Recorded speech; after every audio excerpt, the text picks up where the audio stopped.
উপস্থিত যুবদল, ছাত্রদল, অঙ্গ এবং সহযোগী সংগঠনের সকল পর্যায়ের নেতৃবৃন্দ এবং উপস্থিত আমাদের সনাতন ভাই ও বোনেরা, সবার প্রতি সালাম এবং আদাব। আমাদের মুসলিম ধর্ম এবং হিন্দু ধর্ম সব ধর্মে শান্তির কথা বলা হয়।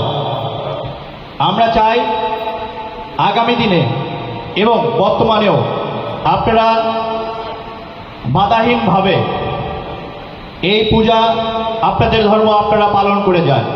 আমাদের নেতা বিএনপির ভারপ্রাপ্ত চেয়ারম্যান জনাব তারেক রহমান বলেছেন, ধর্ম যার যার, নিরাপত্তা পাবার অধিকার সবার। বাংলাদেশে হয়তো তুলনামূলক সনাতন ধর্মাবলম্বী মানুষ কম, কিন্তু আমাদের দল বিএনপি বিশ্বাস করে এদেশে সকল ধর্মীয় লোক সহ অবস্থান থেকে তাদের মত প্রকাশ করবে, তাদের ধর্ম পালন করবে।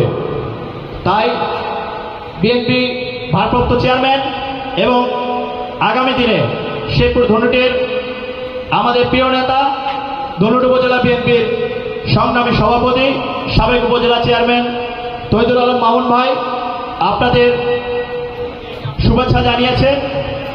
তিনি দেশের বাইরে আছেন, তার জন্য দোয়া করবেন এবং আমাদের জন্য দোয়া করবেন। আপনাদের পূজা উৎসব সুন্দর এবং সাফল্যমণ্ডিত হোক, এই কামনা করে আমার বক্তব্য শেষ করছি। সবাইকে ধন্যবাদ।